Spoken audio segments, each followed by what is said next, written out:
ನಮಸ್ತೆ. 18/2/2026 ಬುಧವಾರ. ಈ ದಿನದ ವಿಶೇಷಗಳನ್ನ ನೋಡೋಣ. ಸೂರ್ಯೋದಯ 6:41, ಸೂರ್ಯ ಅಸ್ತಮನ ಸಂಜೆ 6:26. ಇವತ್ತು ಪ್ರಥಮ ಅನ್ನುವ ಪ್ರತಿಪ ತಿಥಿ ಇದೆ, ಅಂದರೆ ಮೊದಲನೇ ತಿಥಿ ಅಂತ. ಅಮಾವಾಸ್ಯೆ ಆದ ಮೇಲೆ ಬರುವಂಥದ್ದು ಇದು. 6:41ರಿಂದ ಸಂಜೆ 4:57ವರೆಗೂ. ಆಮೇಲೆ ದ್ವಿತೀಯ ಅನ್ನುವ ಎರಡನೇ ತಿಥಿ ಸ್ಟಾರ್ಟ್ ಆಗಿ ಫುಲ್ ಇದೆ. ಇವತ್ತಿನ ನಕ್ಷತ್ರ ಶತಭಿಷ 6:41ರಿಂದ ರಾತ್ರಿ 9:16ವರೆಗೂ. ಆನಂತರ ಬರೋದು ಪೂರ್ವಭಾದ್ರಾ ನಕ್ಷತ್ರ. ಇವತ್ತಿನ ಮತ್ತಷ್ಟು ವಿಶೇಷವಾಗಿ ನೋಡೋಣ. ಇವತ್ತು ದಿನದಲ್ಲಿ ಶತಭಿಷ ನಕ್ಷತ್ರ ಎರಡನೇ ಪಾದ 6:41ರಿಂದ 9:19ವರೆಗೂ. ಇದು ಕುಂಭರಾಶಿನೇ.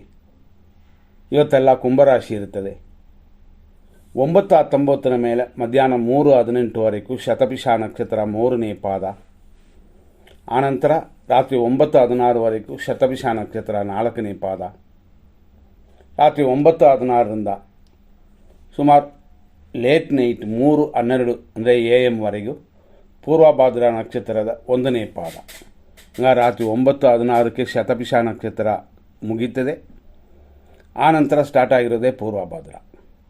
ರಾತ್ರಿ 3:12 ಮೇಲೆ ಪೂರ್ವಭಾದ್ರಾ ನಕ್ಷತ್ರದ ಎರಡನೇ ಪಾದವಿದೆ. ಈ ರೀತಿಯಾಗಿ ಇವತ್ತಿನ ದಿನವಿದೆ.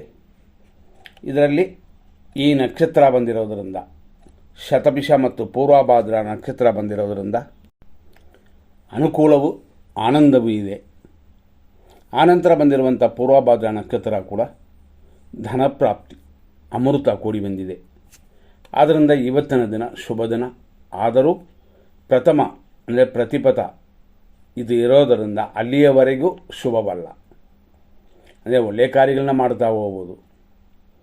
ಮುಹೂರ್ತ ಕಾರ್ಯಗಳು ಯಾವುದನ್ನು ಪ್ರಾರಂಭ ಮಾಡೋಕ್ಕಾಗೋದಿಲ್ಲ. ಹಂಗಾಗಿ ಸಂಜೆ 4:57 ಹೆಚ್ಚು ಕಮ್ಮಿ 5 ಗಂಟೆವರೆಗೂ ಕಾಯಬೇಕಾಗ್ತದೆ. ಇಷ್ಟರಲ್ಲೂ ಕೂಡ ಇರೋದರಲ್ಲಿ ಶುಭ ಸಮಯಗಳನ್ನ ನೋಡೋಣ. ಅಂತಂದರೆ ಎಮರ್ಜೆನ್ಸಿಗೆ ಮಾಡುವಂಥದ್ದು. ಇದು ಮುಹೂರ್ತ ಕಾರ್ಯಗಳು ಮಾಡೋಕ್ಕಲ್ಲ, ಎಮರ್ಜೆನ್ಸಿ ಕಾರ್ಯಗಳಿಗೆ ಮಾತ್ರ. ಬೆಳಿಗ್ಗೆ 6:41ರಿಂದ 12:08 ಮಧ್ಯಾಹ್ನ 2:04 ಮೇಲೆ ರಾತ್ರಿ 9:14, ರಾತ್ರಿ 10:05ರಿಂದ 3:31 ಲೇಟ್ ನೈಟು. ಅದೇ ಥರ ಬೆಳಗಿನ ಜಾವ 5:10ರಿಂದ 5 ಇಲ್ಲಿ ಫುಲ್ವರೆಗೂ ಚೆನ್ನಾಗಿರುತ್ತದೆ. ಇರೋದರಲ್ಲಿ ಒಳ್ಳೆಯ ಸಮಯ ಅಂತೆ. ಈಗ ನೆಕ್ಸ್ಟ್ ನಾವು ನೋಡುವಂಥದ್ದು ಏನಂತಂದರೆ, ಇರೋದರಲ್ಲಿ ಅಶುಭ ಸಮಯಗಳು ಅಧಿಕವಾಗಿರೋ ಸಮಯ ನೋಡೋಣ. 8:09ರಿಂದ 9:37ವರೆಗೂ ಯಮಕಂಡ ಕಾಲವಿದೆ. 12:10ರಿಂದ 12:57ವರೆಗೂ ದುರ್ಮುಹೂರ್ತ. 12:34ರಿಂದ 2:02 ರಾಹುಕಾಲ. ರಾತ್ರಿ 9:16ರಿಂದ ರಾತ್ರಿ 10:03ವರೆಗೂ ಮೃತ್ಯು. ಅದೇ ಥರ ರಾತ್ರಿ ಅಂದರೆ ಲೇಟ್ ನೈಟ್ 3:33ರಿಂದ 5:08 ನಕ್ಷತ್ರ ವಿಷಘಟಿಕಾ ಕಾಲ. ಅದಾದ ಮೇಲೆ ಇನ್ನೂ ಕಂಟಿನ್ಯೂ ಆಗಿ ವಿಷವಿದೆ. ಆದ್ದರಿಂದ ಈ ಸಮಯಗಳನ್ನು ನೋಡಿ ನಿಮ್ಮ ಕಾರ್ಯಗಳನ್ನು ಅವಾಯ್ಡ್ ಮಾಡೋಕ್ಕೆ ನೋಡಿ.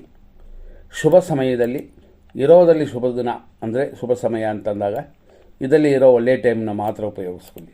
ಮುಂದಿನ ಸಂಚಿಕೆಯಲ್ಲಿ ನೋಡೋಣ. ಧನ್ಯವಾದಗಳು.